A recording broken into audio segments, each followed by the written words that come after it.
Om Swastiastu, selamat pagi, selamat siang, selamat sore, dan selamat malam kepada semuanya. Terima kasih atas waktu yang diberikan kepada kelompok kami.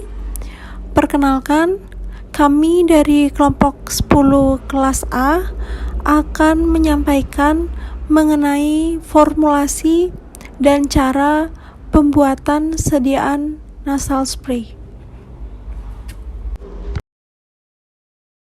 Perkenalkan, nama anggota kelompok 106A yang pertama yaitu ada Gusti Bagus Krisna Arumjati NIM 38, yang kedua Nyoman Ayu Prascitasari NIM 39, yang ketiga Niketut Putri Aprilia Jayanti NIM 40, dan yang terakhir saya sendiri Nyoman Regina Sintawedayati NIM 41. Di sini saya akan menjelaskan sediaan nasal. Sediaan nasal adalah cairan semisolid atau sediaan padat yang digunakan pada rongga hidung untuk mendapatkan suatu efek sistemik atau lokal. Sediaan nasal berisi satu atau lebih bahan aktif yang tidak mengiritasi dan tidak memberi pengaruh yang negatif pada fungsi mukosa hidung dan silianya. Sediaan nasal mengandung air pada umumnya isotonik dan berisi eksipien seperti peningkat viskositas, pengawet, penstabil, peningkat kelarutan zat aktif, dan yang lainnya. Selanjutnya, ada keuntungan dan kerugian sediaan nasal. Keuntungan sistem pengantaran obat nasal yang pertama yaitu molekul obat secara cepat dapat ditransfer ke pembuluh darah tanpa melalui metabolisme tingkat pertama di hati dan usus. Yang kedua, cocok untuk pasien yang mual. Dan kerugian sistem penghantaran obat nasal yang pertama yaitu resiko berbahaya efek jangka panjang pada epitel hidung, dan yang kedua dapat ditransfer bersama sel-sel saraf penciuman dan masuk ke saluran otak secara langsung. Di sini sudah ada contoh-contoh dari sediaan nasal. Yang pertama yaitu ada nasal drops, yang kedua ada nasal spray, yang ketiga nasal powder, dan yang keempat yaitu nasal stick. Selanjutnya, saya akan menjelaskan tentang sediaan nasal spray. Nasal spray atau semprot hidung adalah suatu produk obat yang mengandung bahan aktif terapeutik terlarut atau tersuspensi dalam larutan atau campuran eksipien dalam dispenser yang tidak bertekanan yang memberikan semprotan yang mengandung dosis terukur dari bahan aktif. Semprot hidung digunakan pada rongga hidung untuk efek lokal dan sistemik. Di sini saya akan menjelaskan tentang kemasan dari sediaan nasal spray. Nasal spray memiliki dua jenis kemasan, yaitu yang pertama ada nasal spray dengan botol semprot biasa atau pump botol, dan yang kedua yaitu ada nasal spray dengan tabung kanister yang ditekankan pada botol atau pressurized canister.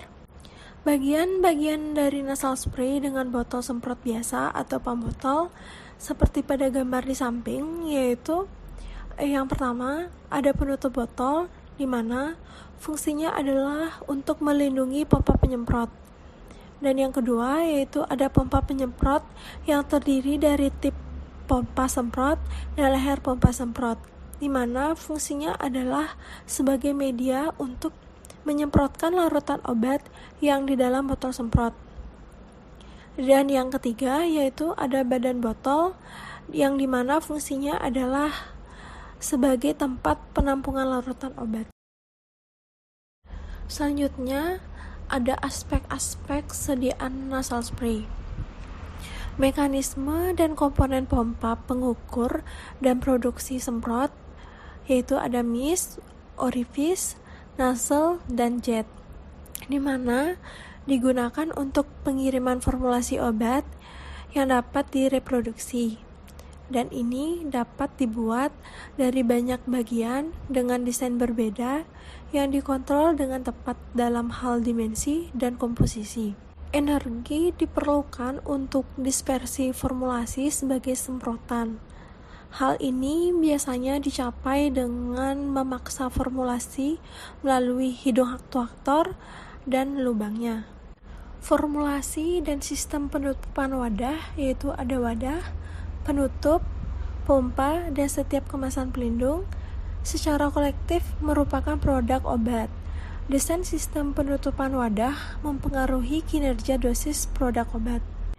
Konsep bioekivalensi klasik dan bioavailabilitas mungkin tidak berlaku untuk semua semprotan hidung, tergantung pada tempat kerja yang diinginkan.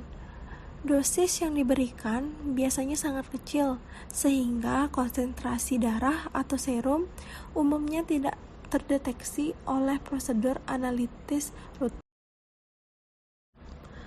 Formulasi nasal spray ini dikutip dari artikel Journal of Delivery and Therapeutic yang berjudul Pediatric Nasal Spray Solution, Factorial Design Development and Evolution, berdasarkan penelitian yang dilakukan oleh Bufa dan Patel tahun 2018.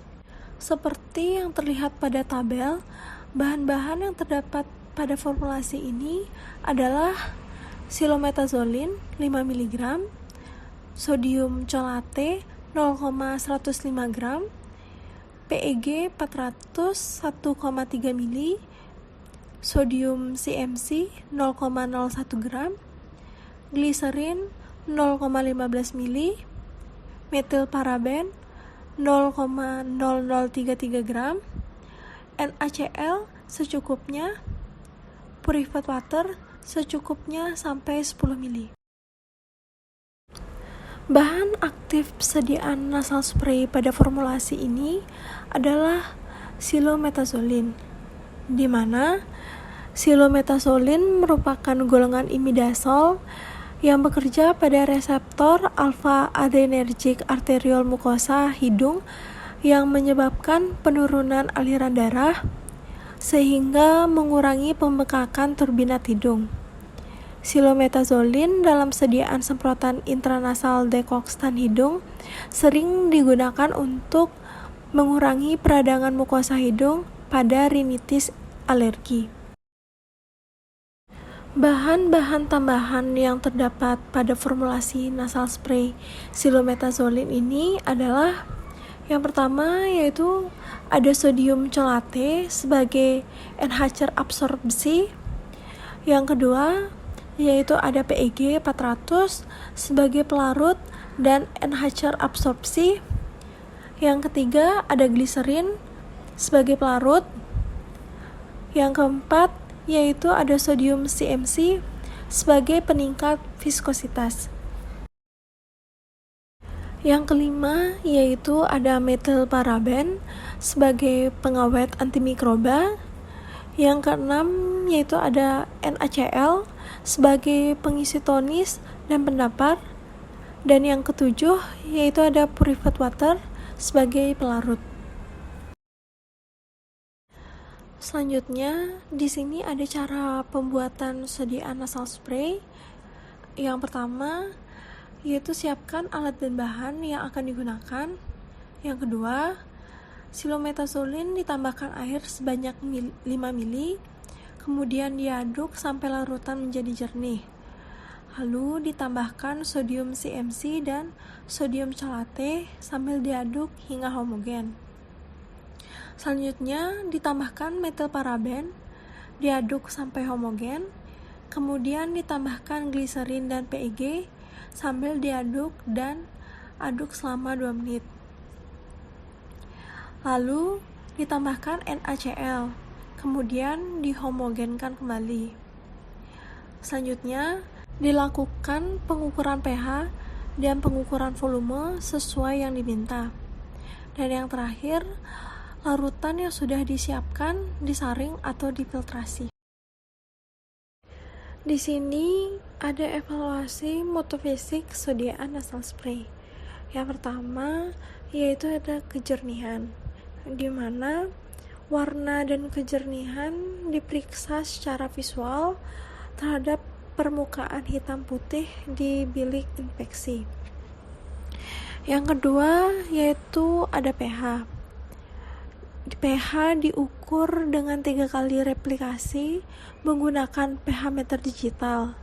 Kisaran pH modal formulasi hidung di kasaran pH 6,5.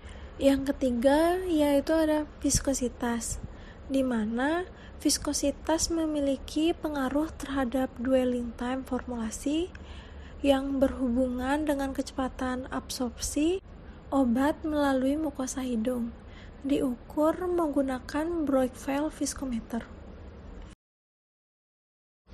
Dan yang keempat yaitu ada keseragaman dan pola semprotan. Parameter kritis untuk semprotan hidung adalah keseragaman kandungan semprotan yang digunakan untuk mengeksplorasi semprotan yang dikeluarkan yang mengandung jumlah bahan aktif dari no space, dan untuk pola semprot dari formulasi semprotan hidung yang disiapkan diukur dengan sistem spray view atau Proveris Scientific Corporation (USI), dilengkapi dengan sistem penggerak pompa otomatis spray view. Yang kelima yaitu ada priming dan repriming, di mana priming pertama menunjukkan jumlah minuman obat yang dilepaskan dari produk, sedangkan untuk pre-priming menunjukkan kemampuan produk untuk mengirimkan jumlah kandungan obat yang sama setelah penyimpanan produk. Yang keenam yaitu ada difusi in vitro, di mana difusi in vitro ini menggunakan sel difusi France, di mana mukosa hidung domba yang diisolasi digunakan untuk penempelan pada ruang difusi. Media donor terdiri dari formulasi, sedangkan media reseptor terdiri dari buffer fosfat. Media reseptor diisi ulang dengan volume ekivalen larutan saat sampel ditarik. Hasil yang diperoleh dibandingkan dengan formulasi yang ada dipasarkan yaitu Otrivin Pediatric atau Novartis. Yang ketujuh yaitu ada distribusi ukuran tetesan. Deposisi formulasi hidung di rongga dipengaruhi oleh distribusi ukuran tetesan semprotan. Perangkat pengiriman dan formulasi adalah dua faktor utama yang mempengaruhi ukuran tetesan. Dan yang kedelapan yaitu ada sterilitas, di mana sterilitas ini merupakan persyaratan penting untuk formulasi hidung. Metode yang digunakan adalah sesuai bab USP untuk uji sterilitas yaitu 71. Hasil dari evaluasi mutu fisik sodia nasal spray yang pertama yaitu kejernihan. Pada pengujian didapatkan hasil larutan yang jernih.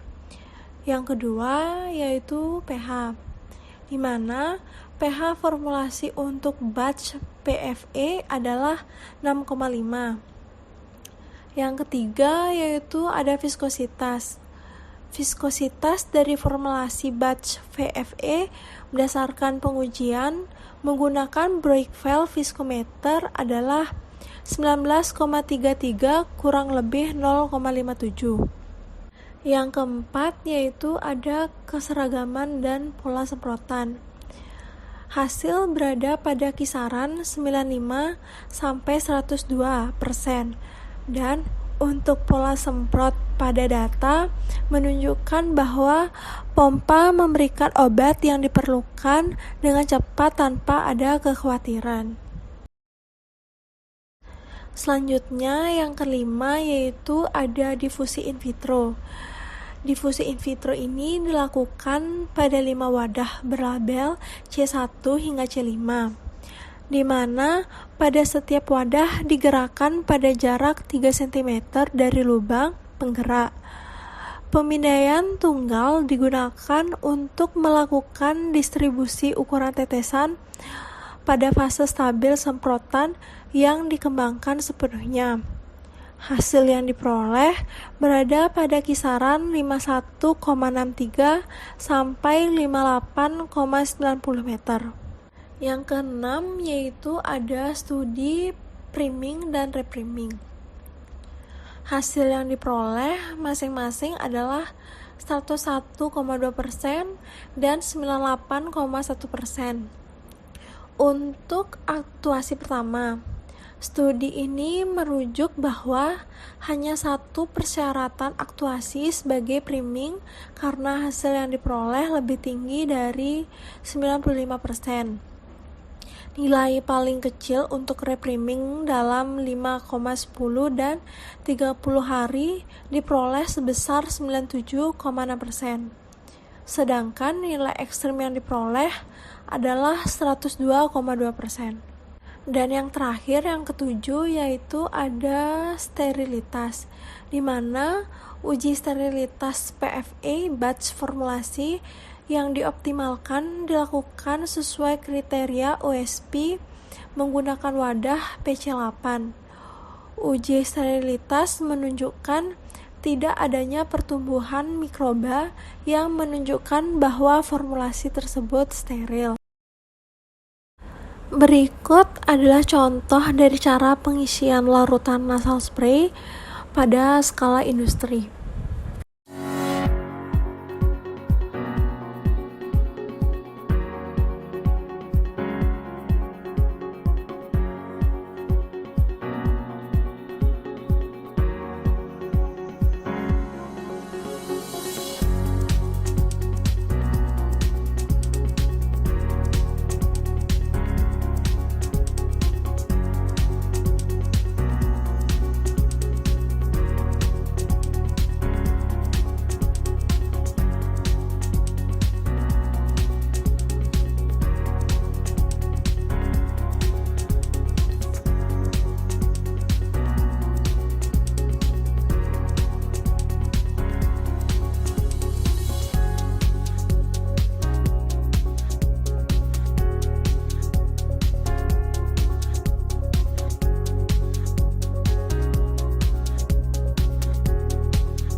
Di sini saya akan menjelaskan tentang cara penggunaan sediaan nasal spray.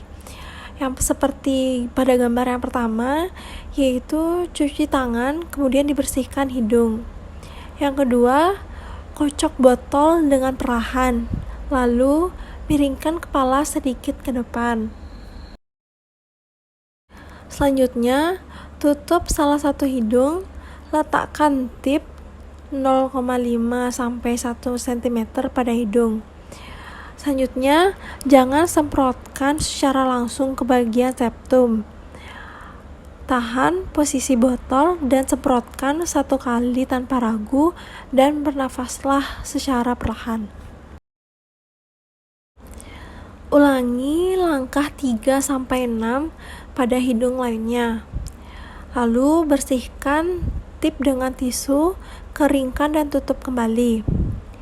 Jika alat tidak digunakan selama 14 hari atau lebih, alat perlu dipastikan kembali fungsinya.